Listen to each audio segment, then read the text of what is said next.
अस्सलाम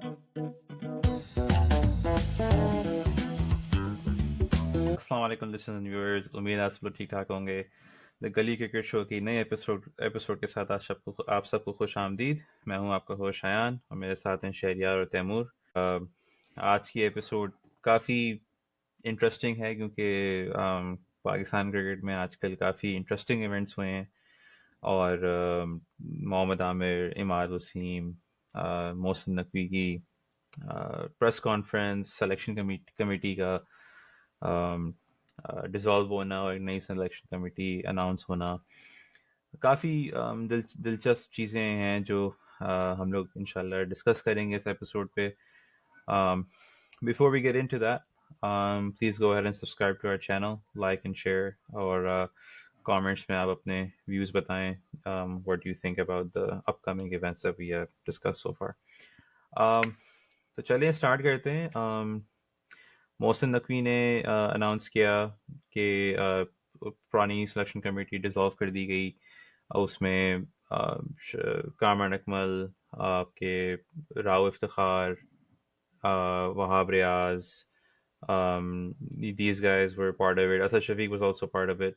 And then जो नई आई है उसमें कोई chief of selection committee नहीं है, but they've announced Abdul Razak, Mohammad Yousuf, and Asad Shafiq as part of the selection committee, along with coach and captain and जो data analysis वाला बंदा जो होता है।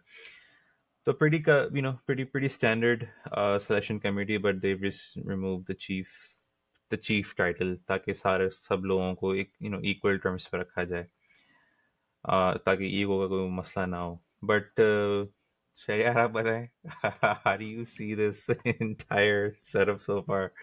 You get to be very honest. मुझे लगता है कि ये ना थोड़ा it's a recipe for disaster in my opinion. Assalamu alaikum listeners and viewers. I mean, on the face of it, अगर आप देखें तो selection committee is not that bad. Mohammad Yousuf in some capacity Pakistan team के साथ एसोसिएट रहे हैं, चाहे वो बैटिंग कोच हों, चाहे वो जूनियर कोचिंग में हों। अभी रिसेंटली वनडर 19 के कोच थे, इससे पहले वो दोस्ती यारी 11 के बैटिंग कोच भी थे। अब वो एज ए सेलेक्टर आ गए हैं और उनके पास इक्वल पावर है, तो वो अपने मनपसंद बंदे इंक्लूड कर सकते हैं स्क्वाड के अंदर। बट अब्दुल रज़ाक पहले भी एक कमेटी में रहे हैं, आई थिंक जब चीफ सेलेक्टर शाहिद अफरीदी थे अंडर नजम सेठी। असद शफीक का I think it's a good inclusion. मुझे यही लग रहा था जब उन्होंने सिलेक्शन कमेटी डिसॉल्व की तो मैंने कहा यार बेचारे का कैरियर ख़राब कर दिया। उसने सिलेक्शन कमेटी के लिए रिटायरमेंट ली और उसको उसी सिलेक्शन कमेटी को उन्होंने डिसॉल्व कर दिया। But the good thing is के दे रिटेन्ड हिम। और चीफ सेलेक्टर जो हैं वहाब रियाज साहब, वो तो हैं ही माशाल्लाह, बहुत काबिल आदमी है। ठीक है, उनके पास अभी टाइटल नहीं है मगर वो उनके पास पावर सारी हैं, तो if you know what I mean.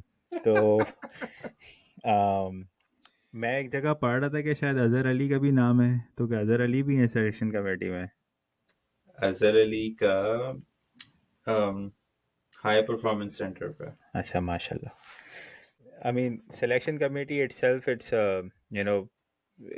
आप उस पर बहुत ज़्यादा बात नहीं कर सकते। They both are, I mean they all are fine. Problem वहीं पर है कि कन्फ्यूजन हमारी वहीं रहती है कि कॉम्पोजिशन क्या बनाना है, किन प्लेयर्स को सेलेक्ट करना है, कहाँ पे सेलेक्ट करना है, जो प्लेयर सेलेक्ट हो जाते हैं उनको कैसे यूटिलाइज करना है, जो लोग सेलेक्ट नहीं होते उनका उनके लिए पाथवे क्या है, उनके लिए नेक्स्ट स्टेप्स क्या हैं। ये सारी चीज़ें जो हैं वो एड्रेस करनी ज़रूरी होती हैं, जो कि अनफॉर्चुनेटली अभी तक जो भी सिलेक्शन कमेटी आती है दे फेल टू डू सो। तो लेट्स सी कि ये कैसे स्टार्ट लेते हैं। अभी तक तो इनको डिसाइड करना है कि कैप्टन कौन है। इन्होंने काकुल के लिए 29 बंदे अनाउंस किए हैं, उसके अंदर सुनने में आया कि कैप्टन ही नहीं होंगे।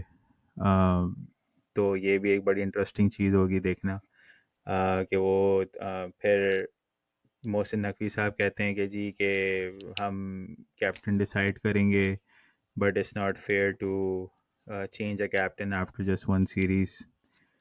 तो बहुत ज़्यादा कन्फ्यूजन नज़र आ रही है कि आपने शाहीन को कैप्टन बनाया, अब आप यू स्टिल नॉट श्योर कि शाहीन को रिटेन करना है या किसी नए बंदे को ट्राई करना है या क्या करना है। But overall the initial reaction is के the selection committee is okay. उनका पहला असाइनमेंट जो होम सीरीज़ अनाउंस करना है वो उसमें पता चल जाएगा इस सिलेक्शन कमेटी कितनी पानी में। सिलेक्शन कमेटी के लिहाज से एक और चीज़ काफ़ी इंटरेस्टिंग रही थी, वो ये थी कि मोहम्मद यूसुफ और असद शफीक का जो एक कॉम्बिनेशन है, जो I don't know Taimur if you remember, but when Asad Shafiq used to play for Pakistan, Mohammad Yousuf was a big fan of his. मतलब उनके लिहाज से Mohammad Asad Shafiq was a very complete batsman, and to his credit, Asad Shafiq was a very good batsman, or is a very good batsman. But I feel like this is a match, so in some aspects, a match made in heaven. आप एक बंदा जो admire कर रहा था, और to a certain extent, इन लोगों का I feel like एक impact होगा, क्योंकि दोनों माशाल्लाह काफ़ी accomplished batsmen हैं। और इन रीसेंट इवेंट्स काफ़ी लोगों ने अपनी रिटायरमेंट वापस लिए, तो हो सकता है शायद बाबर रियाज भी अपनी रिटायरमेंट वापस ले लें और पाकिस्तान के लिए अवेलेबल हो जाएं। तो आप क्या कहते हैं? अस्सलाम वालेकुम व्यूअर्स एंड लिसनर्स। पहली बात तो ये है कि जैसे शरियार कह रहे थे ना कि टीम में कप्तान नहीं है काकुल जाने के लिए। वो कप्तान इसलिए नहीं बिकॉज काकुल में ऑलरेडी बहुत सारे कप्तान बैठे हुए हैं। मैं वहाँ ये बोलने कप्तान वाला भी था होंगे, अभी। वहाँ मेजर भी हैं, वहाँ कर्नल भी हैं। तो मेरे ख्याल से वहाँ जाने के बाद पता चलेगा कि इनका कप्तान कौन है। दूसरी बात ये कि जो आजकल सीन चल रहा है ना पाकिस्तान क्रिकेट में, कोई रिटायरमेंट वापस ले रहा है, कोई यूएई से वापस आ रहा है, कोई अपने बयान बदल रहा है। तो रफ़ी साहब का एक गाना है, आज मौसम बड़ा बेईमान है, आने वाला कोई मेहमान है।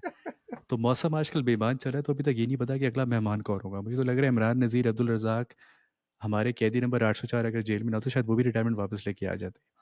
तो यही सीन नहीं है भाई, भाई। हमारे ट्रेंड सेटर शायद अफरीदी रिटायरमेंट वापस शायद ले लें। वो तो नहीं, थे उन्होंने बहुत नेशनल लीग दफ़ा मैच विनर। उन्होंने बहुत दफ़ा ले ली है। इस दफ़ा जिन्होंने ली है वो रिटायरमेंट नहीं थी, तो इसलिए वो वापस नहीं ले सकेंगे। तो बहरहाल जो क्वेश्चन था आपका कि एक मैच में मेड इन हेवन है, तो डेफिनेटली है। उसमें ये है कि ऑन पेपर तो ज़ाहिर है Mohammad Yousuf, Asad Shafiq, they are very accomplish batters, और इन्होंने लॉन्गर फॉर्मेट में ख़ासकर बहुत सर्विसेज दी हैं पाकिस्तान को। लेकिन ये है कि देखने में यही आएगा कि जितना अच्छा प्लेयर थे उतना अच्छा आप सिखा भी सकते हैं या नहीं, उतना अच्छा आप स्ट्रेटजाइज भी कर सकते हैं या नहीं।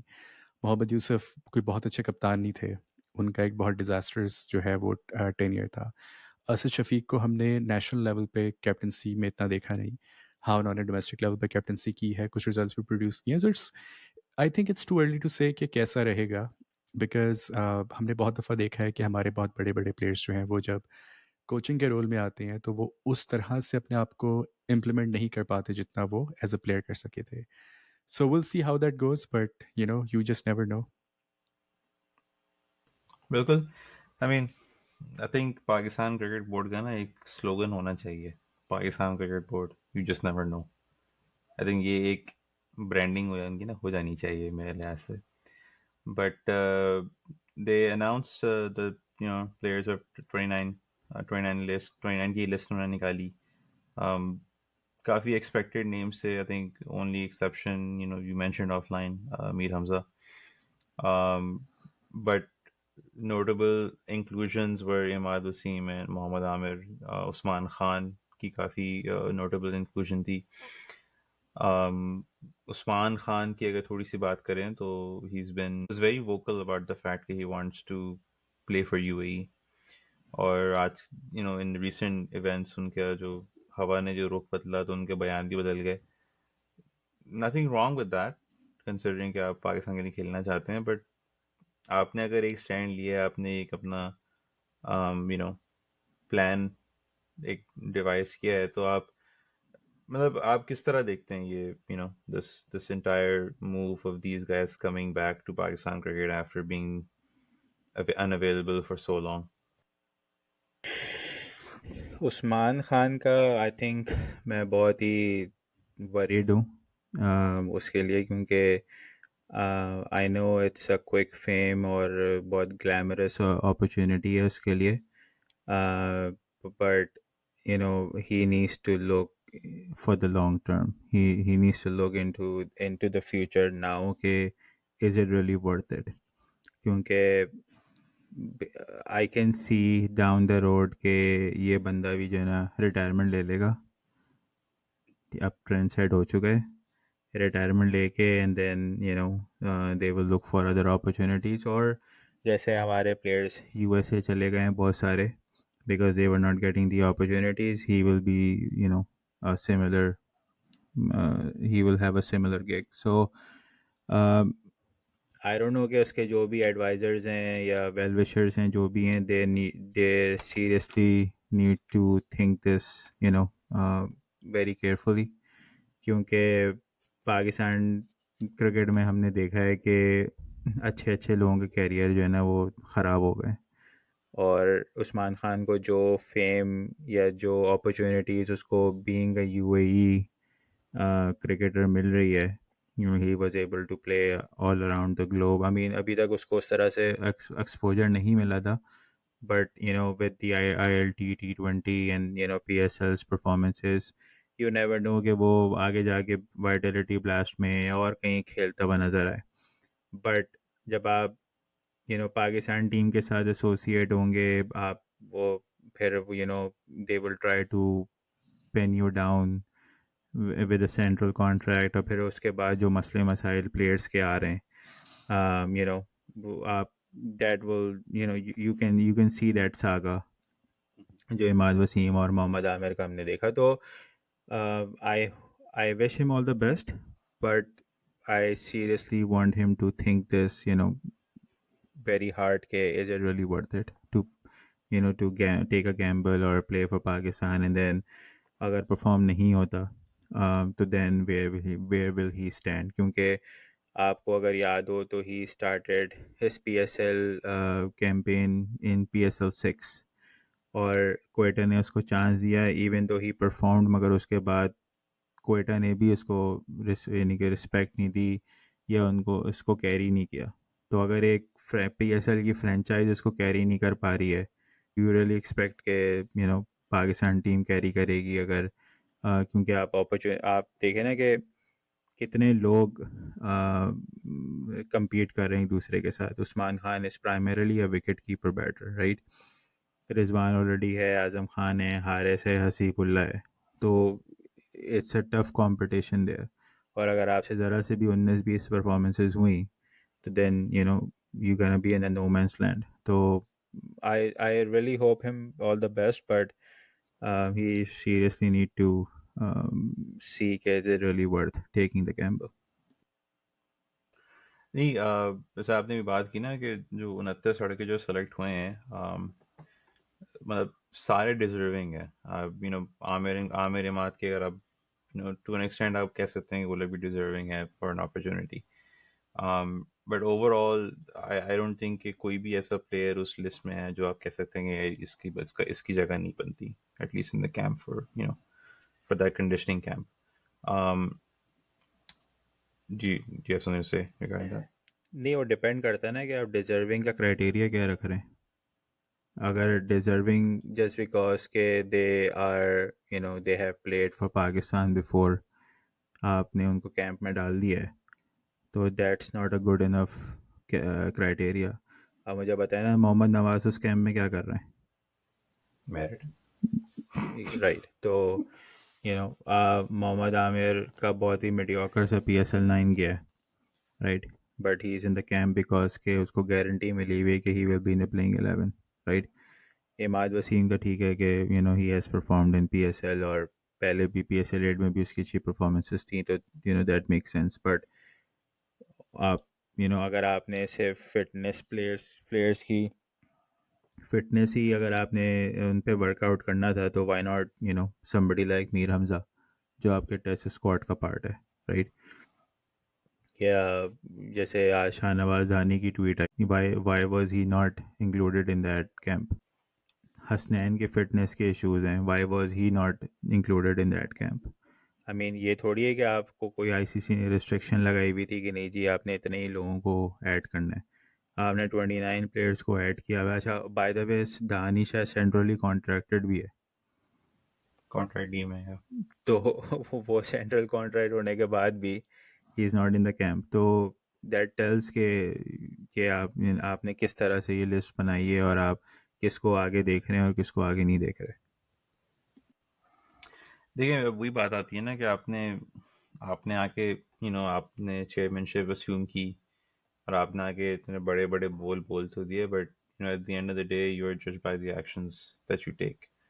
तो you know I agree with what you are saying, but वही बात बनती है ना कि इन लोगों की अकाउंटेबिलिटी कौन, क्या अकाउंटेबिलिटी इन लोगों। बट तैमूर, मैं आपके पास आता हूँ। We've talked about these players and them being part of the squad.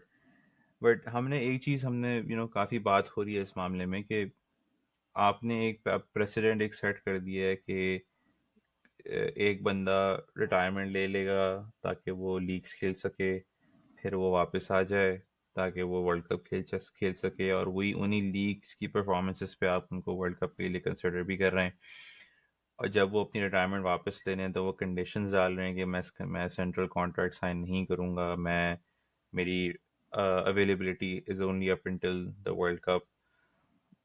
मतलब the reason why I am asking you this is कि आपने एक प्रेसिडेंट अब सेट कर दिया है। कल को अगर अगर let's say Haris Rauf for example, कल कल को हारिस रऊफ ये कर ले, भाई मुझे मैंने लीग्स खेलना है, एंड वो रिटायरमेंट ले ले, like PCB does not have a solid ground to fight its case anymore, क्योंकि आपने एक ऑलरेडी प्रेसिडेंट सेट कर दिया, आपने ऑलरेडी बहुत से लोगों को अकोमोडेट कर लिया है। How do you see this accommodating culture that's been happening in PCB? The accommodating culture is also not considered a merit based selection criteria or whatever. देखिए, जो प्रेसिडेंट्स की आप बात करें ना, ये कोई नई बात नहीं है और ना ही ये बहुत रिसेंटली सेट हुआ। जब स्पॉट फिक्सिंग का स्कैंडल हुआ था, I am not even gonna go back in the 80s और 90s, let's just go just 14 years back. उसके बाद आपने क्या देखा कि सलमान बट जब अपनी सज़ा काट के वापस आते हैं तो वो टीवी पे बैठ के बयानात भी दे रहे होते हैं, वो ऑफिशियल पोजीशंस पे भी होते हैं। ठीक है, इधर मोहम्मद आमिर को वापस लिया, ठीक है, आमिर को आप लेवरेज दे सकते हैं कि वो यंग थे, इतना पता नहीं था। और मोहम्मद आसिफ हमारे जो कभी अफ्यून पी के कभी चर्च पी के बॉलिंग कर रहे होते थे, फिर वो उस स्कैंडल में भी है भी ना। It's let's be honest about it, you know that spot fixing was not his first scandal. लेकिन उसके बाद भी क्या हुआ, आपने सबको अकोमोडेट किया। क्यों? क्योंकि आपको लगता है कि हमारे पास कोई ऑप्शन नहीं है। ऑप्शन क्यों नहीं है? बिकॉज आपका डोमेस्टिक स्ट्रक्चर बेकार है। आप टैलेंट को बेसिकली आप स्पॉट तो कर सकते हैं, लेकिन आप किसी में पोटेंशियल देख के उसको ग्रूम नहीं कर सकते। पीडीपी प्रोग्राम आया लाहौर कलंदर्स का, हम सारे बहुत एक्साइटेड थे कि यार ओ हारिस रऊफ आए वहाँ से, कुछ प्लेयर्स हमें उनकी वीडियोस में भी नज़र आते थे कि यार ये प्लेयर ऐसा है जो सीधे हाथ से भी बॉल कर सकता है, उल्टे हाथ से भी बॉल कर सकता है, और रात में आँख बंद करके टांग से बॉल भी कर सकता है। मतलब ऐसी ऐसी चीज़ें हमें देखने को मिल रही होती थी। सो माई पॉइंट इज़ कि यार, या तो आप हो ना कि आप प्रॉपर एक स्ट्रक्चर लेके चलें, तो फिर आप कह भी सकते हैं कि यार ये प्रेसिडेंट्स उन्होंने सेट नहीं करना चाहिए था Mm-hmm. ये वो। Mm-hmm. आपने ऑलरेडी एक चीज़ को बर्बाद किया हुआ है, उसमें फिर यही मसखरियाँ होंगी। ये मसखरियाँ हैं बेसिकली, और कुछ नहीं है। क्यों? क्योंकि आपके पास मोहम्मद वसीम जूनियर है, who's been toiling for last so many years just so he could play for Pakistan more consistently. उस बंदे को किसने ग्रूम किया? उस बंदे को किसने मेहनत की आकर? ठीक है, उसको वो क्वेटा वाले कह रहे थे कि हम आपको जो है वो आंड्रे रसल बनाना चाहते हैं या कुछ ऐसे। तो at least they saw something in him, I don't know how true, मतलब क्या उन्होंने देखा उसमें, but at least they were trying to work with him. लेकिन हमारे पास क्या है, हमारा एक बड़ा टूर्नामेंट आता है, हाथ पांव फूल जाते हैं, और फिर हम जाते हैं वापस उन्हीं लोगों के पीछे जिन्होंने आपको, अगेन मैं वर्ड यूज़ नहीं करना चाह रहा, लेकिन उन्होंने आपको जो है ना नोक पे रखा हुआ है बेसिकली, कि हम हमारा जब दिल चाहेगा हम आपको जो है मुंह उठाकर साइड पे कर देंगे, लेकिन जब हमारे पास लीग्स खेलने को नहीं होगी तो हम बड़े इमोशनल ट्वीट कर देंगे कि हाँ जी, playing for Pakistan is my dream, ये वो। रही बात उस्मान खान की, तो उस्मान खान का जो ट्वीट था ना कि my dream was always to play for Pakistan, उसको देख के ना मुझे एक सिचुएशन याद आई। वो ये कि होता है ना पाकिस्तान में अक्सर लोग, जब आप बात करें, जो नए ग्रेजुएट्स होते हैं, डॉक्टर्स हो, इंजीनियर्स हो, या कोई भी प्रोफेशनल हो, तो बड़े एनर्जेटिक होते हैं कि हमने पाकिस्तान की खिदमत करनी, ये करना है, वो करना है। 2 महीने बाद उनको ऑस्ट्रेलिया, यूके या यूएस का वीज़ा लगता है ना, तो सब फाड़-फूड़ के फेंक आ जाते हैं वापस कि नहीं यार, that's the life I want to live. So it's nothing new. This is how it is and this is how it will always be. Yeah, I mean, देखिए, नहीं, मेरा जो बस कंसर्न है ना कि आई जस्ट क्योंकि क्योंकि आगे जाके ना इन्हीं प्लेयर्स ने इंतज़ामिया में भी आना है, राइट? आगे जाके यही प्लेयर्स होंगे जो कोई चीफ सेलेक्टर की पोजीशन लेके बैठा होगा या कोई चेयरमैन बना हुआ होगा, या क्योंकि मेरा बस कंसर्न ये है कि हमारे माशरे में, हमारे कॉर्पोरेट कल्चर में, कोई भी कोई भी आप इदारा उठा लें, हमारे हमारे सब सोसाइटल स्ट्रक्चर में मुनाफकत भरी हुई है। आपने खुद वो काम करना है जो आप चाहते हैं, बट आप ये नहीं चाहेंगे कि दूसरा भी वही एग्जैक्ट काम करे, ताकि उसको भी वही फ़ायदा हो जो आपने एक वक्त में वो फ़ायदा उठाया। That's the only thing that I have a problem with, कि आपने अगर करना है तो फिर आप खुल्लम खुल्ला करें। If you have that kind of a policy, then you know openly communicate that कि भाई हमने accommodate सबको करना है। या फिर अगर आपने एक तरीके से स्ट्रिक्ट बनना है, आपने रूल्स इन्फोर्स करने हैं, आपने पॉलिसीज इन्फोर्स करनी है based of the central contract, तो आप उनको इन्फोर्स करें। लाइक एक प्ले बुक आप बनाएं जो आप चाह रहे हैं कि आप बनाना चाहते हैं कि भाई हमने मेरिट पर सिलेक्शन करनी है, हमने नेशनल ड्यूटी को प्रेफरेंस देनी है, जो भी फलाना ढिमकाना इनका जो भी चूरन है। But it doesn't 2 months in और 2.5 मंथ्स इन लग नहीं रहा कि ये ऐसा होगा, जो किसी की उम्मीद भी नहीं थी। मैं बट एक चीज़ यहाँ ऐड करना चाहूँगा, वो ये कि देखें, जो सोसाइटल प्रॉब्लम की आपने बात की है ना, वो हमेशा से है, वो अज़ली है और अब तक रहेगा। ठीक है? प्रॉब्लम ये है कि हमारे कल्चर में या हमारी जो एनवायरनमेंट है, जो भी है, ठीक है, उसमें हमारी नेचर ऐसी बन चुकी है कि जहाँ किसी को कोई मौका मिलता है ना, हम उस मौके के पीछे सब कुछ भूल जाते हैं। ठीक है? हम तो अपनों को भूल जाते हैं, ये टीम्स वगैरह में खेलनी तो अलग दूसरी बात है। इनको मौका मिला हुआ था कि इनकी लीग्स चल रही थी। आमिर साहब जो हैं वो बैठ के, I am happy for him to come back into the team because I think he is gonna fill the gap that was left by Haris Rauf being injured. Although ठीक है, आइडियली आप मोहम्मद वसीम जूनियर किसी और को देखते टीम में, लेकिन वेरी फ्रैंकली उनके पास वो एक्सपीरियंस नहीं है अभी, जो आमिर अनफॉर्चुनेटली लेकर आते हैं अपने साथ। अभी जैसे हम डिज़र्विंग की बात कर रहे थे, तो मेरे मुझे भी ये लगता है जैसे शरियार कह रहे थे कि डिज़र्विंग क्राइटेरिया है क्या? It's very hard to justify कि कौन डिज़र्विंग है, कौन नहीं है। उसकी रीज़न यही है कि हमारे पास पाइपलाइन में कोई नहीं है। लेकिन अभी यहाँ पर अगर आईपीएल में इनकी सिलेक्शन होती है आमिर की, तो फिर मैं देखता कि कंट्री कहाँ पे थी। ठीक है? कंट्री उस वक़्त भी जो थी वो कहीं पे भी नहीं थी जब ये पूरा ज़ोर लगाकर जो है इंग्लैंड का जो है ना अपना नेशनैलिटी का कह रहे थे so that he could go and play there. तो ये बातें वही है ना जो आज आप टेक्स्ट पे भी बात कर रहे थे शायन कि we got to love the internet because internet never forgets. जो एक चीज़ आ गई वो आ गई। और हमारे लोग वैसे भी इतने चीते हैं कि वो एक ही चीज़ निकाल के फेंकेंगे कि यार ये देखो तुमने ये भी कहा था, वो भी कहा था। So it's a comic relief in a way because it gives us something to talk about, but it's a sad situation at the same time. I mean आपने भी बात की ना, कि वो मोहम्मद वसीम जूनियर का एक्सपीरियंस नहीं है। मैं इस बात को ना थोड़ा पुश बैक करता हूँ।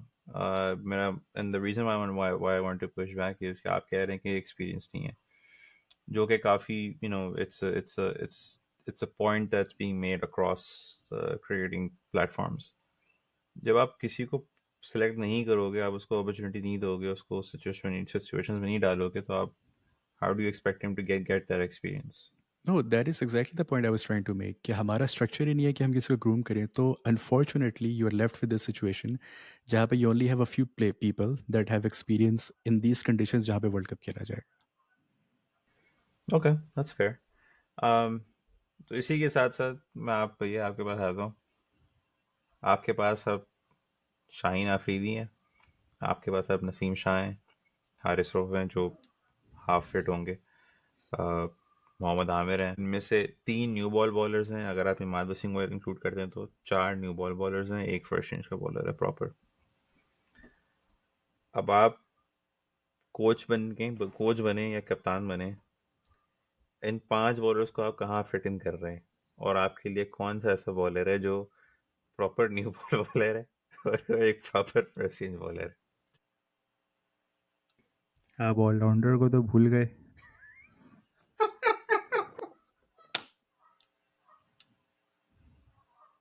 अभी जो हमारे को नया एक ऑलराउंडर मिला है, वो भी तो नया बॉल का बॉलर बन गया ना, तो उसको भी तो ऐड कर। So I mean jokes aside, but the point is के आप नए बॉल को तो छोड़े ना, अभी तो आप पहले ये बताएं कि आप 4 बॉलर खिलाएंगे कौन से आप? सही। अच्छा, जब से आमिर भाई ने और इमाद भाई ने रिटायरमेंट वापस लिए ना, हमारे सारे जो सोशल मीडिया एक्टिविस्ट हैं क्रिकेट को लेके, उन्होंने भाई के बड़ा जालिम पेस अटैक बन गया हमारा ना। तो वही एशिया कप से पहले वाली हरकतें कि जी हमारा बेस्ट ट्राई हो, पेस इज पेस, और ये और वो ना सारा चल रहा है कि जी world is not ready for Pakistan pace attack, जहाँ पर नहीं, आमिर हैं। Pakistan is also not ready. Amir है, शाहीन है, नसीम है, हारिस है, ये चार, इन चारों को पोर्ट्रे किया जा रहा है। और पहली बात तो ये पूछे बंदा कि भाई आपने वर्ल्ड कप खेलना है कैरेबियन में, सही है, आप ऑस्ट्रेलिया नहीं जा रहे खेलने जहाँ पर आपको 4 पेसर की ज़रूरत है। आपको आप कैरेबियन जा रहे हैं, वहाँ पर आपको आपके स्पिनर्स पे ज़्यादा रिलायंस होगा। ठीक है, आमिर वहाँ पे थोड़ा सा एक्सपीरियंस है, वो सीपीएल उसने 2-3 सीजन्स वहाँ पे खेले हैं, he knows the condition. Naseem Shah ने एक सीज़न खेला हुआ है वहाँ पे, तो एंड अगर आपको याद हो तो नसीम शाह का जो कमबैक हुआ था वो बेसिकली सीपीएल के बाद से हुआ था। Uh, Shaheen I think will be fairly new, ठीक है, उसने टेस्ट मैचेस वहाँ खेले हैं बट शॉर्टर फॉर्मेट मुझे नहीं लगता उसने उस तरह से खेले हैं वहाँ पे। तो और हारिस रऊफ की जो करंट कंडीशन है, उसकी इंजरी के इश्यूज हैं और फॉर्म भी उसकी नहीं लगी हुई। तो अब आप अगर आमिर को, शाहीन को और नसीम को आप ट्रायो खिलाते हैं एज अ पेस ट्रायो, तो ऑब्वियसली ये तीनों नए बॉल के बॉलर हैं, आपको तीनों से पावर प्ले में बॉलिंग करानी पड़ेगी। इसमें I think the only thing would be के शाहीन कैन नॉट बोल at the death overs, he just can not. उसके डेथ के ओवर्स बहुत, ये जो नंबर्स हैं वो बहुत ही बेकार हैं in terms of the runs that he gives. मगर प्रॉब्लम ये है कि आमिर और नसीम में भी इकोनॉमिकल, मगर वो विकेट उस तरह से नहीं लेते हैं, उनका स्ट्राइक रेट विकेट्स का इतना अच्छा नहीं है as compare to somebody like Haris और शाहीन। तो अब देखना वही है कि आपकी, फिर वही वाली बात आती है कि आपकी जो टीम मैनेजमेंट है या कैप्टन है, which is unfortunately the case कि शाहीन आपका कैप्टन होगा। तो अब आपने डिसाइड ये करना है यार कि आपने स्ट्रेटजी बनानी है टू गो एंड डिफेंड, कि आपने रन्स रोकने, या आपने स्ट्रेटजी अग्रेसिव बनानी है कि जी कि हमने विकेट्स लेनी है चाहे हमें रन्स पड़ें, राइट?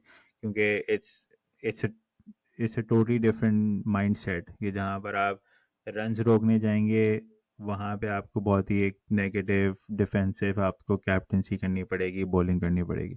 जहाँ पर आप विकेट टेकिंग के लिए जाएंगे वहाँ पे आपको अग्रेसिव कैप्टनसी करनी पड़ेगी, वहाँ पे आपको रन्स पड़ेंगे। Are we ready for that?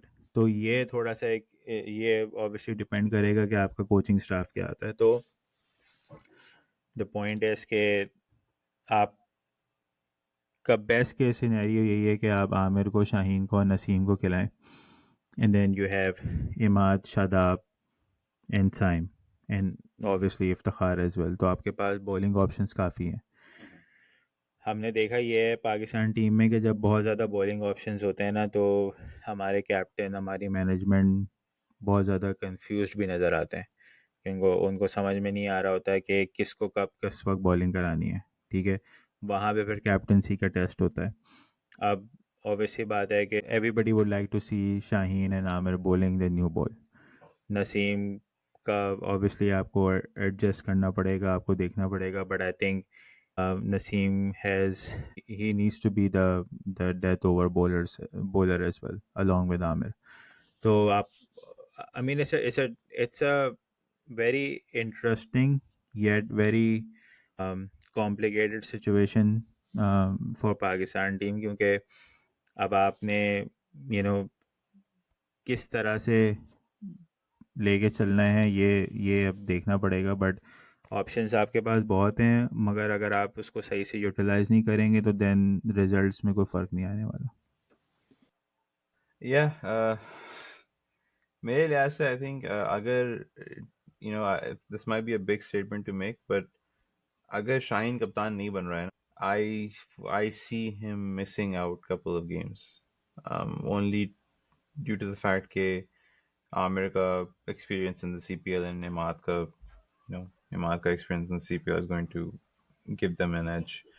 But Taimur मैं आपके पास आता हूँ इसी क्वेश्चन के साथ कि आप हम लोगों ने टैलेंट आ तो गया it's at your disposal but इनकी utilisation is as much of a skill as acquiring them. तो आप आपको क्या लगता है कौन सा इनमें से कौन से प्लेयर्स हैं जो आपको लग रहा है कि these guys are gonna be the starting in the playing 11 और इन्हीं के साथ साथ एक बेस्ट कॉम्बिनेशन बनेगा क्योंकि सबकी स्किल्स मोर और लेस सिमिलर ही हैं. नहीं, देखिए सबसे पहले तो आई आई एग्री विद शरिया जो उन्होंने बात की ना कि तीन हमारे पास जो बॉलर्स हैं तीनों ही वाइट मतलब आपके न्यू बॉल बॉलर्स हैं बेसिकली। तो आप किस तरह से किसको पावर प्ले में लेकर आएंगे, क्या होगा?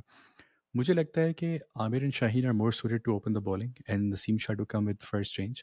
But at the same time अगर आप तीन फास्ट बॉलर्स खिला रहे हैं किसी भी गेम में, तो I me personally I wouldn't use them to bowl 12 overs for I wouldn't use them for 4 overs each. आपके ठीक है 2 स्ट्राइक बॉलर्स या आपके 3 जो आपके फास्ट बॉलर्स हैं, आप उनको रखिए 8 या 9 ओवर्स तक। मतलब I am talking the entire game, पूरे गेम में 8 ही 9 ओवर, बाकी जो आपके हैं ना that should go to your spin side, जिसमें आपके इफ्तिखार अहमद है, साइम अय्यूब हैं, and then Shadab and Imad. I mean ये 4 अगर आपके खेल रहे हैं ना, I mean let's not even count Saim Ayub for a bit. Iftikhar, Shadab and Imad, I mean these 3 bowlers would be very important. So the 12 overs quota should go to the spinners, and then you can use Saim as needed, and then you use your fast bowlers as needed as well. So that's my opinion कि ठीक है हम fast bowling को बहुत ज़्यादा glamorize करते हैं, लेकिन कैरेबियन में और यूएस में भी जो मैचेस होंगे यहाँ पे थोड़ा हल्का स्लो पिच मिलेगा इन्हें। तो I wouldn't focus too much on the fast bowling. हाँ, जब फास्ट बॉलिंग की बात आएगी तो I would definitely see Naseem Shah coming in the first change, because Naseem Shah, although he also is a very good new ball bowler, लेकिन he can adapt to bowling in first change, I believe, much better than Amir and Shaheen can do. Okay, तो इसी के साथ साथ अगर आप आमिर जमाल और उसामा मीर को भी अगर आप अकोमोडेट करें क्योंकि आपको एक फास्ट बॉलिंग ऑलराउंडर भी चाहिए होगा on most occasions. And Usama Mir, he was the best bowler of the PSL. CPL का भी एक्सपीरियंस है तो आई फील लाइक बहुत ऑप्शंस कुछ ज़्यादा हो रहे हैं पाकिस्तान टीम के पास क्योंकि इन सिचुएशंस में जैसे भैया ने बात की कि आप you don't know who to play and who not to play.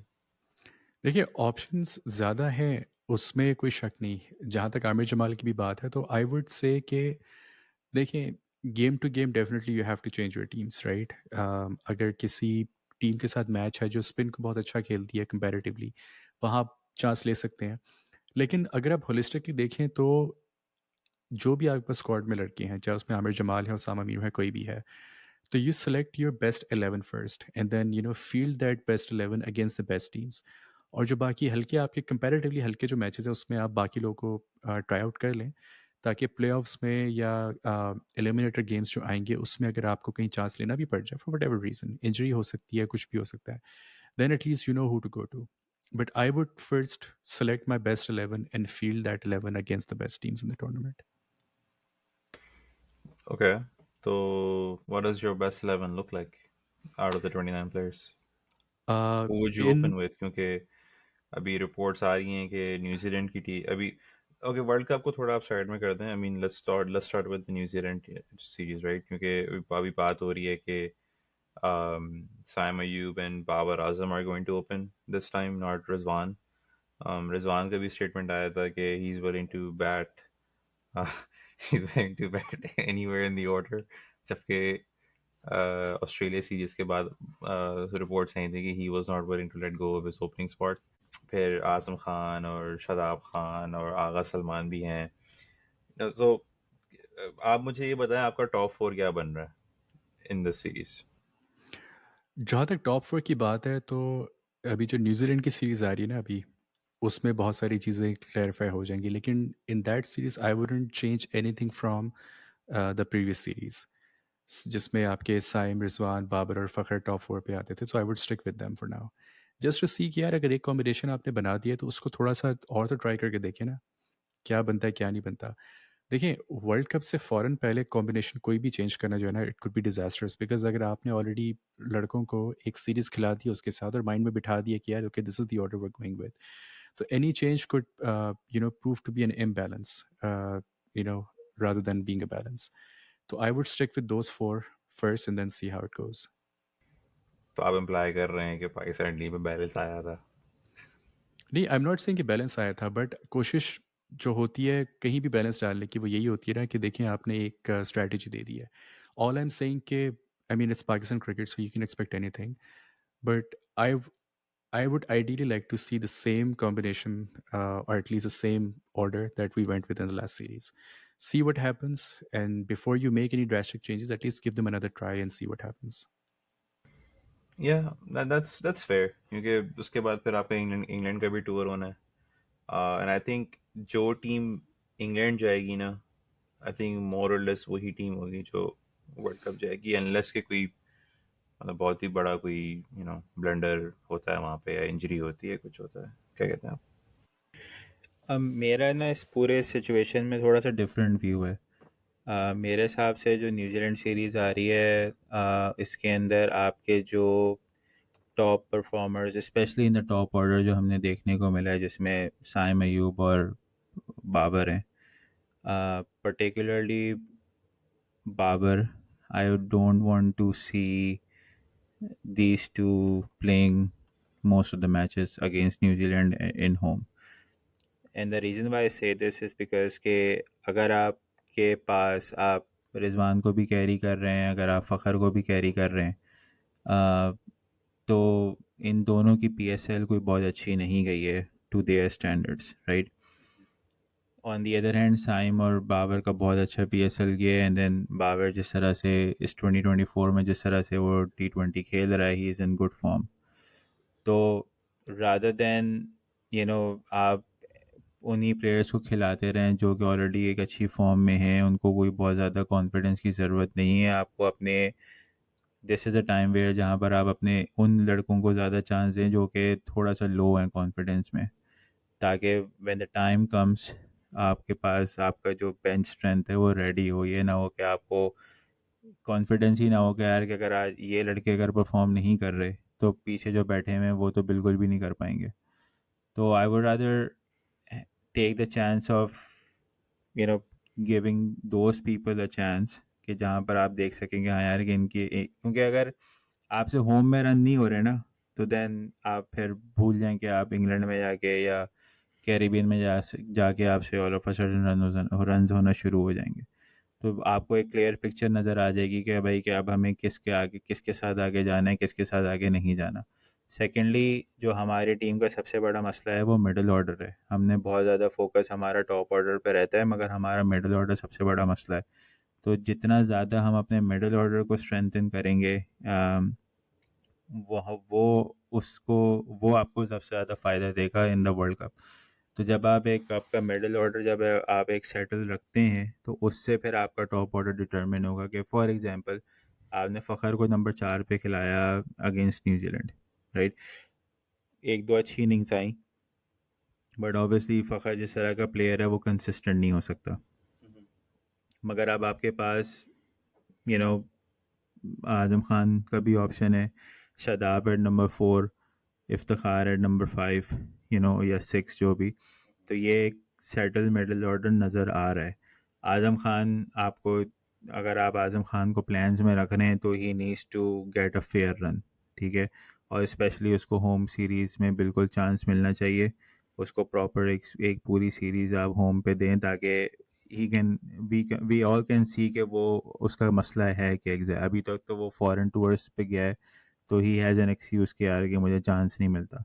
मगर अगर आप उसको होम पे चांस देते हैं एंड अगर फिर उसके बाद भी उससे परफॉर्म नहीं होता, तो देन यू कैन सी के आपका प्रॉब्लम क्या है। अब अगर आप आज़म खान को नंबर 5 पे चांस दे रहे हैं और फिर आपने उस्मान खान को भी टीम में डालना है, तो फिर रिजवान की जगह नहीं बनती टीम में, राइट। अगर आप उस्मान खान को भी डाल रहे हैं नंबर 3 पे और बाबर से आप ओपन करवा रहे हैं, तो फिर यू नो रिजवान किधर खड़ा हुआ है, साइम किधर खड़ा हुआ है, फ़खर किधर खड़ा हुआ है। तो कन्फ्यूजन बहुत ज़्यादा है। एंड आई थिंक मेरे हिसाब से बाबर एक ऐसा प्लेयर है कि आप उसको टीम से कुछ भी कर लें, निकाल नहीं सकते, तो you have to have him in the team. अब वो चाहे उसको आप ओपन कराएं, नंबर 3 के लाएं, इट डजेंट रियली मैटर। मगर ये जो आपके जो दूसरे जो आपने जो एडिशंस किए हैं, और जो कि नज़र आ रहा है कि वो स्क्वाड में भी आ जाएंगे, तो उनको उनकी पोजीशंस क्या बनानी है। This is the time where you can see कि हाँ उसको नंबर 3 खिलाना है, आज उनसे कीपिंग करानी है, ओपन आपने किसको खिलाना है। फ़खर आपके मिक्स में आता भी है कि नहीं आता, क्योंकि उसकी फॉर्म नहीं लगी हुई। रिजवान को आपने कहाँ पे यूटिलाइज करना है, वो कह तो रहा है कि मैं 3 भी खेल लूँगा, मैं जहाँ भी मर्जी खिलाएं खेल लूँगा, but can he really play, that's a question, right. तो ये सारी चीज़ें आपको होम सीरीज़ में देखने को मिल जाएंगी, क्योंकि मैचेस लाहौर में, पिंडी में हो रहे हैं, और दोनों जगहों पे बैटिंग कंडीशंस अच्छी हैं। तो rather than finding these answers on a foreign tour, आपको ये answers लो होम टूर पे मिल जाएंगे, and then you can plan accordingly for foreign tours. इसी के साथ साथ आपको एक आपको एक वैलिड रीज़न भी मिलेगा कि आप किसी को बाहर करना चाहते हैं या एक्सक्लूड करना चाहते हैं, क्योंकि अगर आप होम कंडीशंस में अगर आप नहीं क्लिक कर पा रहे हैं, so there is a high chance कि आप फॉरेन कंडीशंस में भी क्लिक ना कर सकें। um, एक प्लेयर जो हम लोगों ने बहुत कम बात की है, and I think that's largely due to the fact कि nobody has any objections to his selection, और वो है वो है Irfan Khan Niazi. Irfan Khan Niazi has been nothing short and amazing. He's been amazing for Karachi in the PSL.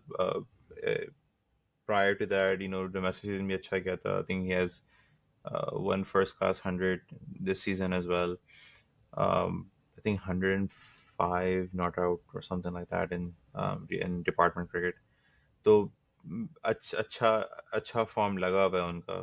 Fielding भी काफ़ी मुनासिब है, आई मीन मोर देन मुनासिब। उनका एक इम्पैक्ट भी रहा है कराची से, लोअर मिडिल ऑर्डर।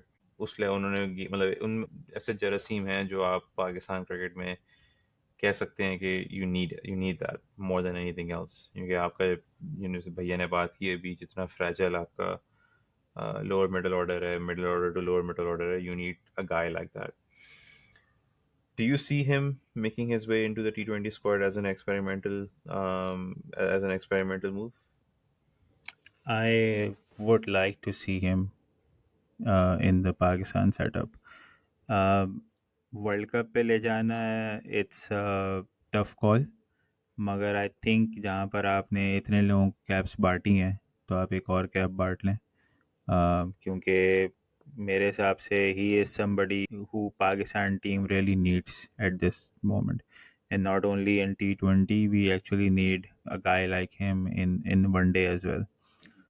ही शोज के उसके अंदर कैपेबिलिटी है, he is not somebody like जिसको हम कॉमन लैंग्वेज में टुल्लर कहते हैं, Yeah. कि बस वहाँ आके बंद करके घुमाता नहीं है। He plays proper proper cricketing shot. और उसके जो सबसे बड़ा एसेट है, that is his fielding, that is very rare in Pakistan setup के, जहाँ पर आपको इतना अच्छा कोई फील्डर मिले। ठीक है, हम शायद आपकी फील्डिंग देखते हैं, बहुत अच्छी है, बट उसके अलावा आपको कोई ऐसा फील्डर नज़र नहीं आता टीम के अंदर। he is somebody who can who can really bring that new energy that a team needs, ठीक है, especially on the ground। तो he is a good prospect, और मेरे हिसाब से क्योंकि आपके पास एक वॉइड है in that lower middle order, तो ये ऐसा प्लेयर है जिसको आप ग्रूम कर सकते हैं। ठीक है कि आप वर्ल्ड कप पे ले जाना, it will be very tough for him, मगर होम सीरीज़ में अगेंस्ट न्यूजीलैंड आप ट्राई ज़रूर करें, इसको देखें कि how well he can cope up with the international pressure. क्योंकि ये अगर आप अभी से इस पे काम करना शुरू करेंगे, तो in the next 2-3 years he can be a very a developed and finish product, जो कि पाकिस्तान को काफ़ी लंबा अरसा सर्व कर सकता है, specially in the lower middle order. Yeah, I agree. Tamir, same question to you, but I also want to add the fact that New Zealand की जो टीम आएगी, it's going to be a, जैसे हमारे former cricketers कहते हैं, B C D team जो आती है पाकिस्तान खेलने। इसकी वजह से बाबर आजम को काफ़ी सक्सेस मिली ड्यू टू द फैक्ट कि आईपीएल चल रहा है, majority of the New Zealanders are involved in that. There will be a second string New Zealand team that will come to Pakistan. So do you second this opinion? Ke try as much as you can in this tour, in this series, after testing out the balance that you want to see. नहीं, बिल्कुल। और जो हमारे पुराने cricketers BCD team कहते हैं ना, वो शायद बीसीडी टीम की एब्रिविएशन को ठीक से जानते नहीं। बीसीडी मीन्स बहुत कंप्लीट एंड डिस्ट्रक्टिव। तो in a way that's good for us because हमें अच्छी टीम मिल जाती है। बट एनीवे हाँ, इट्स अ शेम कि it's going to be a filtered out team essentially because IPL is happening and most of their main players are playing there. But that also presents us with an opportunity कि हम नए players को try कर लें। जैसे मैं पहले बात कर रहा था कि जो कॉम्बिनेशन टॉप में है, I would love to see the same combination. उसमें यह है कि जैसे रिजवान और फ़खर की बात की शरिया ने कि उनके उस तरह से परफॉर्मेंस नहीं रही पीएसएल में। तो अगर उनको आप उन प्लेयर्स के साथ जोड़ दें एक आध गेम में, not in all the games but in a few games जहाँ पर उनको उन प्लेयर्स के साथ जोड़े जिनका परफॉर्मेंस अच्छा रहा था पीएसएल में, so you can balance the confidence with somebody who is not as confident. But other than that, I would love to see Irfan Khan Niazi in the team. I would also like to see, maybe Azam Khan in the mix as well. उसको पूरी New Zealand की series खिला दें, ठीक है? बेशक आपने रिजवान को भी खिलाना है साथ, रिजवान से कीपिंग ना करें, लेकिन अगर एक बंदे को आपने कुछ सोच के 29 में डाला है और उसका नज़र आ रहा है कि उसने इस्लामाबाद से जो खेला है वो लोअर मिडल ऑर्डर में आकर आपको एक अच्छी ऑप्शन दे रहा है। यू you know, जब आपके पास ऐसा प्लेयर होता है तो बहुत दफ़ा उसकी परफॉर्मेंस ना भी हो तो साइकोलॉजिकली अगली टीम जो है वो प्रेशर में रहती है। फ़खर ज़मान का इम्पैक्ट हमने देखा है, हमेशा से ऐसे ही रहा है कि वो रन्स करे ना करे, लेकिन जब तक वो क्रीज पे होता है अगली टीम जो है थोड़ी सी साइकोलॉजिकली डाउन रहती है। तो yes, I definitely second that and I think this will be a great opportunity कि हम जितने नए चेहरों को ट्राई कर सके करें। नए से मुराद ये कि जिन्होंने रिसेंटली इतना नहीं खेला, but Irfan Khan Niazi definitely would love to see him play more. अच्छा, मेरे ना दो क्वेश्चन है। पहला क्वेश्चन ये है कि ये जो बीसीडी टीम आएगी तो इनके अगेंस्ट जो हमारे प्लेयर्स जो अब पाकिस्तान, जिनका पाकिस्तान से खेलना ड्रीम था और वो अब वो ड्रीम फुलफ़िल कर रहे हैं, तो ये जो बीसीडी टीम आएगी इसके अगेंस्ट परफॉर्म करेंगे तो वो परफॉर्मेंस काउंट होगी कि नहीं? डिपेंड करता है कि आप किससे पूछ रहे हैं बात। अगर आप एक सर्टेन मीडिया लॉबी से पूछे तो वो तो भाई, मतलब अगेन कुछ बातें हम यहाँ कह नहीं सकते, लेकिन you know what I am trying to say, वो तो घुंघरू तोड़ के नाचेंगे इस बात पे कि हाय परफॉर्मेंस हो गई। But I think more than anything it will be a good confidence booster कि चलें ठीक है, आपने थोड़ा सा वो किया, लेकिन for any buddy who's in Pakistan squad, चाहे वो बाबर आजम है, चाहे वो उस्मान खान है, चाहे वो आमिर या इमाद है, the real test will be in June. तो उससे पहले कोई करता है, क्या नहीं करता, डज़न्ट मैटर। उस टाइम पे देखेंगे कौन क्या करता है और उसके बाद अगर किसी ने अच्छा किया और लोग उसकी तारीफ़ कर रहे हैं तो भाई डिज़र्विंग है। लेकिन उस टाइम अगर कोई फ़ेल हुआ ना, तो फिर यही लोग जो है मतलब आग लगा देंगे इंटरनेट पे। सो आई होप कि these people who are living their dream one more time, they I hope they are cognizant of this fact. अच्छा, सेकंड क्वेश्चन ये है कि रिसेंटली हमने बड़ा सुना, स्टेटमेंट्स आई, शदाब की भी आई, आमिर की भी आई, regarding that viral video in Pindi जहाँ पे इमाद पे कुछ फैंस जो हैं वो बाबर बाबर की चैंटिंग कर रहे थे एंड बहुत ही उसको उन्होंने बहुत बुरा मनाया, which I don't really understand why, you know but उनको बहुत बुरा लगा और फिर उन्होंने अपेरेंटली आके कराची में उसका जवाब दिया और बहुत ही माइक ड्रॉप मोमेंट हो गया वगैरह वगैरह। Now that they are back, they will be playing together in the same team and there is a possibility, a big possibility, जहाँ पे ये लोग फील्डिंग कर रहे होंगे और पीछे से लोग बाबर बाबर की चैंटिंग कर रहे होंगे, तो क्या उनको दोबारा बुरा लगेगा या अब सब गुडी गुडी हो जाएगा? शायद do want to take this first? Taimur आपने ये वाला सवाल। अच्छा, देखिए बुरा तो लगेगा इन्हें, उसमें तो कोई शक है ही नहीं कि बुरा लगेगा, ये बुरा नहीं लगेगा। हाँ, रिएक्ट कैसे करेंगे दैट विल बी डिफरेंट। पहली बात तो ये है कि मुझे तो समझ नहीं आई थी कि रिएक्शन जो इन सबने दी है बाबर बाबर की चैंट पे, इसका मकसद क्या था? बिला वजह का रिएक्शन, मतलब अपने आप को जो होता है ना कि एक प्रेजेंस आपने अपनी शो करवानी कि हाँ मैं भी हूँ यहाँ पर। तो ये इनसिक्योरिटीज़ हैं इनकी। और इनसिक्योरिटी ये इतनी बुरी चीज़ है कि वो एक दफ़ा आ जाए ना वो कभी नहीं जाती, चाहे आप साथ मिल के बैठ के खा भी लें वो रहती है दिल में। तो मोस्ट डेफिनेटली 110% को बुरा लगेगा। शोक ना कराएं वो अलग बात है। मेरे ख्याल से बुरा तो खैर लगेगा ही लगेगा, लेकिन बात ये है कि आप डिफेंड किस तरह करोगे। जैसे अगर आपके चेहरे पे कोई यू नो कहते हैं चिढ़ आ जाए, या आप लग रहा है कि भाई आप अपसेट हैं इस बात पे, आप उसको डिफेंड किस तरह करोगे। यार मेरे टीममेट का इतना नारा लग रहा है, आप खुश क्यों नहीं हो रहे। बाहर जाके खंबा नोचेंगे और क्या करेंगे। कि किसियानी बिल्ली यही करती है भाई। नहीं नहीं, डिफेंड करेंगे भाई। आपने देखा था ना इमाद वसीम कैसे खड़े होके तारीफ़ें कर रहे थे कि जी मैंने इससे बेहतर कोई इनिंग्स नहीं देखी, ये नहीं किया वो नहीं किया, बड़े प्लेयर हैं, टॉप प्लेयर हैं, ये हैं वो हैं। तो ये अभी भी डिफेंड कर लेंगे भाई। ये जब वही वाली बात है कि यू नो जब अपना टाइम होता है ना तो सब जायज़ होता है। जब अपना टाइम नहीं होता तो फिर हर चीज़ में कीड़े नज़र आ रहे होता है। और मोहम्मद आबे ने तो ग्राउंड बनाना स्टार्ट कर दिया इस चीज़ का। वो जो कह रहे थे कि अगर बाबर खुद भी सुनते तो उनको अच्छा ना लगता। बंदा पूछे यार तेरे से पूछा किसी ने, जा काम कर अपना। एक पॉइंट मैं एक और ऐड करना चाहता हूँ, ये मैंने पढ़ा था कहीं। काफ़ी इंटरेस्टिंग पॉइंट था। काफ़ी चेंजेस हो रही हैं पाकिस्तान क्रिकेट में। किसी ने लिखा था कि you're doing all of this only to have some channel to get pissed off at Shabazz Sharif, and all of this will be you know overhauled again. इस पे आप लोग क्या कहते हैं। तो मैं तो एक ही चीज़ कहूँगा, same old same old, carry on चट्टा। नहीं, वो तो डिसोन कर देंगे ना इन्हें। वो तो वैसे ही कह चुके हैं, ये हमने इनको कारकर्दगी की बेस पे लगाया है, तो ये हमारे बंदे तो हैं नहीं। तो जब आगे पीछे कुछ होगा तो वो तो डिसोन कर देंगे भाई कि ये हमारा बंदा ही नहीं है, हमने तो लगाया ही नहीं है।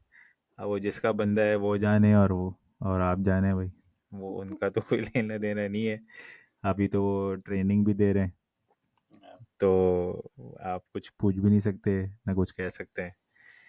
तो I mean all we can do is hope for the best. बाकी आप लोग समझदार हैं।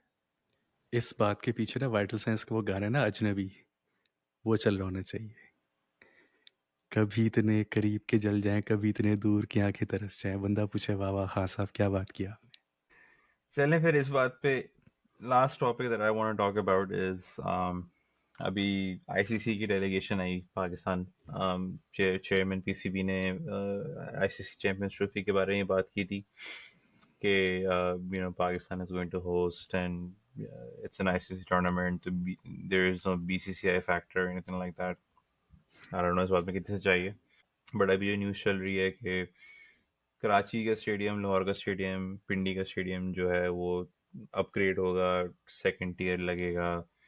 एक तरीके से पूरा रिवैम्प होगा, और कोयटा और पेशावर का जो स्टेडियम है वहाँ पे रेनोवेशन स्टार्ट होगी। मेरा सवाल ये है कि आपने माशाल्लाह से 9 साल हो गए पीएसएल के, आपने ये काम पीएसएल के लिए क्यों नहीं किया। Why are stadiums still in the 90s mode after you've scored record media rights for the PSL. You've had मतलब according to what they have claimed कि भाई प्रॉफिट आपको पड़ रहा है। नजर, अगर आपको याद हो, नजर सेठी ने एक बात की थी एशिया कप के टाइम पे कि पीएसएल के, because of PSL we don't need ICC money, right. तो इसका मतलब है कि आपको पीएसएल से अच्छी खासी आमदनी मिल रही है। जो आमदनी आपको मिल रही है, why is it not being translated into improvements into the cricketing infrastructure, into more academies, into you know you name it। ICC के इवेंट आने की वजह से क्यों सिर्फ काम हो रहा है, पीएसएल के लिए क्यों नहीं काम हुआ, या डोमेस्टिक के लिए क्यों नहीं काम हुआ। ये anyone can take this question. यार देखें, बात ये है कि ये काम जो है ना, जो प्रोफेशनल्स होते हैं ना वो करते हैं, ठीक है। उनका काम होता है कि जब वो आते हैं कोई पोजीशन एज्यूम करते हैं ना, तो दे अंडरस्टैंड कि यार कि हमारी रिस्पॉन्सिबिलिटीज़ क्या हैं, हमारे पास अपॉर्चुनिटीज़ क्या हैं, how can we make name for ourselves and how can we serve our country to the best ability. Problem ये है कि हमारे जो ये प्लेयर जो चेयरमैन आते हैं ना, बारिंग यू नो वन और two personalities, majority of them वो सिर्फ आते हैं, you know they come because के उनको कोई एक एजेंडा सर्व करना होता है। सही है, वो किसी न किसी के मैरून मिन्नत होते हैं, और उसके बाद वो आके सिर्फ वो सिर्फ उनको, क्योंकि एक ऐसी पोजीशन है ये कि जहाँ पर आपको इंस्टेंट हाईलाइट मिलती है, आप पे स्पॉटलाइट होती है, आपके लोग आगे पीछे घूम रहे होते हैं, तो वो उसी में बह जाते हैं, उनको और कुछ समझ में नहीं आता, वो और कोई उनका भी ना विजन होता है, ना उनके पास एबिलिटी होती है कुछ करने की। अभी भी ये जितनी भी बातें हो रही हैं ना, ये सब बातें हैं। आप ये कुछ भी नहीं होगा, ये जितनी भी बातें हो रही है ना कि जी अपग्रेड होगा, वो मैं एक जगह पढ़ रहा था, वो कह रहे हैं जी हम फैसलाबाद के ग्राउंड को वो करेंगे, रिवैम्प करेंगे, उसको खड़ा करेंगे, ये करेंगे वो करेंगे। आपने अभी आई थिंक शायद अक्टूबर 2025 में चैंपियंस ट्रॉफी, नहीं, नहीं, फेब ट्वेंटी फेब फाइव एक अच्छा, साल भी नहीं 2025 है। में। एक साल भी नहीं है, राइट? तो एक साल के अंदर आपने 40 साल में कोई काम नहीं किया ग्राउंड में, आप एक साल के अंदर तीन तीन चार चार ग्राउंड जो है वो रेनोवेट कर लेंगे। ये सब बातें, ये सब बस सिर्फ जो है ना, लास्ट टाइम भी रेनोवेशन के नाम पे इन्होंने बस वो थोड़ी बहुत सीटें लगा दी थी, और वो नेशनल स्टेडियम में छत वत बेहतर कर दी थी, पेंट शेंट कर दिया था, बस ये रेनोवेशन हुई थी। अभी भी वो एक मैं वीडियो देख रहा था, उसके अंदर वो बता रहा था कि जी कि वो आईसीसी के जो ऑफिशियल आए थे इंस्पेक्ट करके गए, उन्होंने बहुत सीरियस कंसर्न शो किए हैं कि वो जो जाले वाले लगे हुए हैं, और डिजिटल स्क्रीन जो है, और उस पे और काफ़ी और चीज़ों पे उन्होंने ऑब्जेक्शंस किए हैं। हमारे जो स्टेडियम्स बने हुए हैं ना, दे आई मीन वो फैंस के लिए नहीं है वो, बहुत ज़्यादा, ठीक है, वहाँ पे सिक्योरिटी कंसर्न्स बहुत ज़्यादा हैं, आप जो है ना बहुत ज़्यादा चेक्स हैं। तो वहाँ पे जब आपकी इस तरह की सिचुएशन होगी ना, तो आप कभी भी जो है ना वो इनक्रेज नहीं करेंगे, कर सकते अपने लोगों को कि भाई क्या आप आएँ ग्राउंड में आके मैच देखें, क्योंकि कोई भी ख्वार होने नहीं आएगा। आप सोचेंगे पीएसएल में हैंडफुल ऑफ फॉरेन प्लेयर्स हैं, आते हैं खेलने के लिए, तो तब इतनी सिक्योरिटी है, इतने मसले मसाइल हैं लोगों को। कराची की फॉर एग्जांपल बात कर रहा हूँ मैं। आप सोचें कि अगर पूरी पूरी टीम आगे खेलेगी तो क्या हाल होगा, क्या सिक्योरिटी होगी, क्या आपने जो है ना वो आपने क्या अकोमोडेशन करनी है प्लेयर्स की, वो फैंस की, राइट?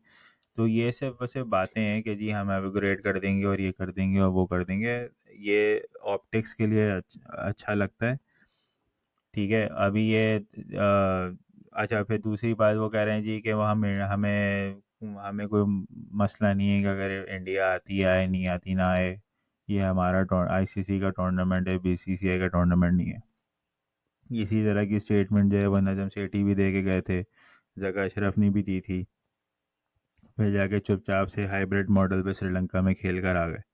अभी भी यही हरकतें होंगी, अभी भी आपके पास आप जो है वो आप कराची स्टेडियम है या पिंडी स्टेडियम है या लाहौर स्टेडियम है, ये आपके रेगुलर जहाँ पर आप इंटरनेशनल मैचेस करा रहे हैं या पीएसएल के मैचेस करा रहे हैं, तो इन ग्राउंड्स का ये हाल है, ठीक है, जहाँ पर रेगुलर क्रिकेट हो रही है। स्टेडियम्स लाइक फैसलाबाद या सियालकोट या मुल्तान या और दूसरे जो स्टेडियम्स हैं, गुजरांवाला, इन स्टेडियम का तो आपको हाल भी नहीं पता कि इन स्टेडियम्स का हाल क्या है। वो पेशावर का स्टेडियम पता नहीं कब से बने आ रहा है, वो पता नहीं बनता ही रहेगा, ऐसा लग रहा है कि वो कभी ख़त्म ही नहीं होगा, उसकी फिनिशिंग ही नहीं हो पाएगी कभी। कोयटा वोयटा तो आप भूल जाएं, कोयटा पे तो आप एग्जीबिशन मैच नहीं करा सकते जाके, तो आप वहाँ जाके क्या इंटरनेशनल मैचेस कराएंगे? तो ये सब बातें हैं, और ये बातें हम बड़े सुकून से भी अगले 8 9 महीने 10 महीने तक सुनते रहेंगे। वो पेशावर का कह रहे थे, वो पेंट करते हैं, बारिश होती है, पेंट खाली हो जाता है, फिर दोबारा करना पड़ता है। पिछले 2 साल से ये हो रहा है। नहीं, देखिए, जहाँ तक रेनोवेशन की बात है, तो कर इट्स प्लेंटी ऑफ टाइम, 11 महीने is more than enough time. आप 4 के आप 6 स्टेडियम भी रेनोवेट कर सकते हैं। करने वो को तो तो बहुत कुछ कर सकते हैं, लेकिन द आप तो क्वेश्चन इज़ स्टैंडर्ड की के बात कर रहे हैं ना। मैं तो पाकिस्तान स्टैंडर्ड की बात कर रहा हूँ। नहीं, पाकिस्तान नहीं, स्टैंडर्ड के लिहाज से 11 महीने इनफ है। मैं पाकिस्तान के लिए भी कह रहा हूँ, मोर देन इनफ है। ठीक है, अगर करने को आए तो that is a big question कि क्या वो करेंगे। आपने करतारपुर देखा था, यू नो 6 महीने में क्या से क्या जगह बन गई थी वो। सो करने को आए, अगर डिसीजन मेकर्स चाहें तो कर सकते हैं, लेकिन करेंगे नहीं। लाइक शरियार सेड, कोयटा की बात बीच में आती है, कोयटा में तो भूल जाए कि कोई मैच होगा। ठीक है, पेशावर का स्टेडियम रेडी भी हो जाए तो इट्स ऑल्सो वेरी अनलाइकली। अगर हुआ तो बहुत ज़्यादा बांग्लादेश या श्रीलंका को ले जाएंगे वहाँ पर, बांग्लादेश को ले जाएंगे शायद। तो आपके एंड में बचने 4 स्टेडियम ही हैं, लाहौर, पिंडी, मुल्तान और कराची। और इसमें मतलब इट्स या I have nothing else to say. बात वही आती कि क्या ये करेंगे। ठीक है, पीएसएल में उन्होंने नहीं किया, लेकिन आईसीसी का पुश जो है वो थोड़ा डिफरेंट होता है। आईसीसी इनको ये भी कह सकती है कल को कि भाई स्टेडियम रेनोवेट करो, इस स्टैंडर्ड पे करो, वरना दुबई लेके जाओ टूर्नामेंट। इजी कुछ कोई नहीं चॉइस तो यही। यार, मैं सॉरी बात काट रहा हूँ। मैं ऑनेस्टली बताऊँ तो मैं नहीं चाहता कि ये 8-9 महीने के अंदर जो है ना कोई रेनोवेशन वगैरह करें, क्योंकि ये अपने नाम चमकाने के लिए कर तो लेंगे। ठीक है कि जी हमने बड़ा काम किया और जी हम बड़े एडमिनिस्ट्रेटर हैं और हमने जो है ना वो जो कोई ना कर सका वो हमने कर दिया। मगर मसला ये है कि ये जो फिर जो काम करेंगे ना वो फिर ऐसा काम होगा कि वो 6-8 महीने बाद ही जो है ना कोई हादसे के नज़र हो जाएगा वो। नहीं, उसी समझ रहे हैं आप? वही मैं कह रहा था ना कि the decision makers need to step in. अगर बॉयज चाहेंगे तो हो जाएगा, वरना मुश्किल है। नहीं भाई, बॉयज़ का भी बुरा हाल है। हमने देख लिया प्रोजेक्ट्स जो इंस्टेंट होते हैं ना, जो 6-6 8-8 महीने में सिर्फ तख्ती लगाने के लिए हो जाते हैं प्रोजेक्ट, उसके बाद उनका जो हाल होता है ना वो भी हम देखते हैं। तो भाई मेरे हिसाब से आप टाइम ले लें मगर ढंग का काम करें, एज कम्पेयर टू के बस तख्ती लगाने के लिए आप 8 महीने में काम खड़ा कर दें, पता चला भाई बाद में जाके कोई हादसा हो गया तो जो बची कुची क्रिकेट आ रही है वो भी ना आए। देखिए, अगर सीमेंट फौजी सीमेंट की लगी होगी ना, फिर हो जाएगा काम, वरना मुश्किल है। वो तो खैर रिगार्डलेस लगनी वही है, और कौन सी सीमेंट आएगी। ऐसे ही है। देखिए, मतलब the reason why I brought this up was, Karachi में स्टेडियम बन रहा था। अब पता नहीं बन भी रहा है कि नहीं बन रहा। रफ़ी क्रिकेट स्टेडियम जो आई बिलीव बेरिया टाउन में, पेशावर का ही बन रहा है। मतलब रफ़ी क्रिकेट स्टेडियम की बात कर रहा हूँ मैं 2010 2011 में। I think that's when I first read about Rafi cricket stadium कि भाई कराची में दूसरा स्टेडियम बन रहा है। 2000 पेशावर का स्टेडियम अभी हमारी जो ज़ुल्मी टीवी के साथ जो पॉडकास्ट हुई थी अमीर भाई की, तो वो भी कह रहे थे कि यार मतलब टाइमलाइंस ये लोग मतलब ऐसे दे रहे होते हैं कि कोई टाइमलाइन बन ही नहीं पाती एंड में। तो पीएसएल को 9 साल हो गए हैं। चले, पेशावर का स्टेडियम नया बन रहा है, ओके फाइन। गुजरावाला या फैसलाबाद या you know all these other stadiums, या हैदराबाद का जो स्टेडियम है, ऑल दीज अदर स्टेडियम्स, आप उन पे पैसे नहीं खर्च करते थे? I'm sure कि यार renovation probably would cost little less than rebuilding या building a new stadium. मतलब I don't understand कि मतलब हम लोग पिछले पीएसएल 4 से आए ना, पीएसएल पाकिस्तान ये 3 से आया, 3 में फाइनल आया था। तो पीएसएल 4 में आपने प्रॉपर ग्रुप स्टेजेस भी कराया पाकिस्तान में। पीएसएल 4 से लेके अब तक 6 साल में, 5 साल में आपने मतलब एक स्टेडियम रेडी नहीं कर सके आप। आई डोंट अंडरस्टैंड दैट, क्योंकि मेरा जो पॉइंट ये है कि आप रिकॉर्ड पे पैसे कमा रहे हो तो वो पैसे जा कहाँ रहे हैं? इट्स ऑल आपने about priorities man. Priority priority. Priorities देखें। माय पॉइंट इज कि आपने पैसा कमाया तो पैसा जा कहाँ रहा है? आपने घुमा फिरा के आपके players are still underpaid compare to cricketing standards in compared to other countries. आपकी डोमेस्टिक क्रिकेट में भी आपको पैसे देर अंडरपेड। जब आप अपने आपके expenses are considering other boards, आपके एक्सपेंसेस आर कंपैरेटिवली लेस। तो वो पैसा जो आ रहा है वो जा कहाँ रहा है? आप कहाँ लगा रहे हो? क्या अकाउंटेबिलिटी है आपकी? या आप अकाउंटेबिलिटी उस तो नहीं है ना। I mean when was the last audit done for PCB? I don't remember. तो पैसा वहीं जा रहा है जहाँ मुल्क का बाकी पैसा जा रहा है। अनफॉर्चुनेटली वही लोग ये भी बोर्ड चला रहे हैं जो मुल्क की बाकी चीज़ें। Yeah, I mean, this is the most frustrating part for me. मतलब मेरे लिए एक इंतहाई, you know, तो गुस्सा कह लें या फ्रस्ट्रेशन कह लें, जो भी कह लें, कि यार आप इतना पैसा कमा रहे हो, आप स्ट्रीमिंग राइट्स बिक रही हैं, आप इंटरनेशनल लेवल पे आप आके अपने अपने स्ट्रीमिंग कर रहे हो, for what use man? Like it doesn't make sense कि आपने तुम इतना पैसा कमाया और स्पेक्टेटर्स आपके आगे गालियां दे के जा रहे हैं। और स्पेक्टेटर एक्सपीरियंस की जहाँ तक बात हो रही है, ये जो कंप्लेंट्स जो कराची स्टेडियम में जो होती हुई आ रही हैं कि इतना बड़ा पोल लगाया हुआ है बीच में और बैठने की जगह नहीं है, खाने पीने की जगह नहीं है। अभी मेरा एक दोस्त है जो कराची स्टेडियम में पीएसएल मैच देखने गया था। उसने कहा था कि आप you can not take any food in there. आप you first you have to be there what 3 hours early, 4 hours early.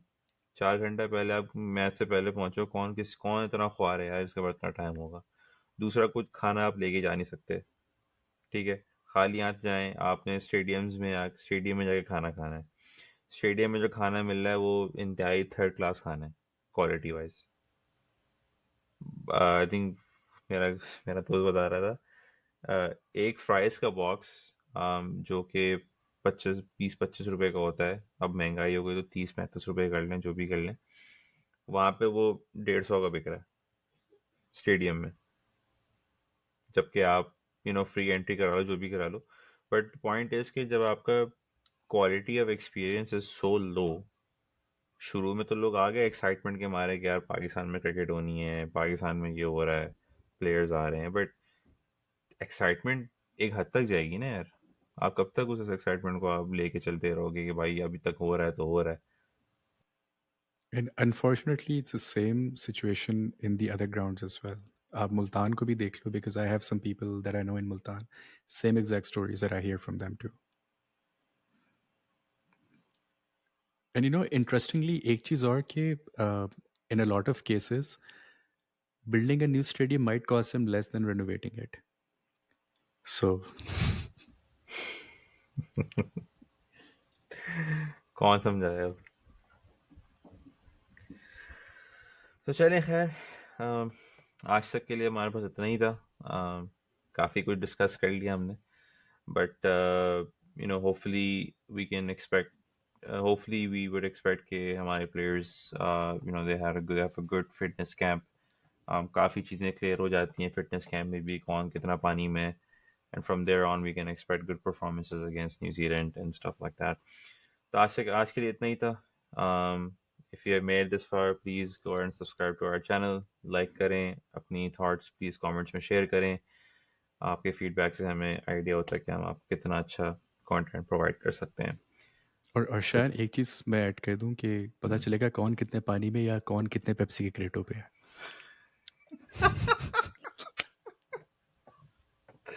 Sorry यार, आई हैड टू से दिस। चले तो चले, इंशाल्लाह आपसे नेक्स्ट टाइम मुलाकात होगी। दुआ में याद रखें। अल्लाह हाफिज़। हाफिज़।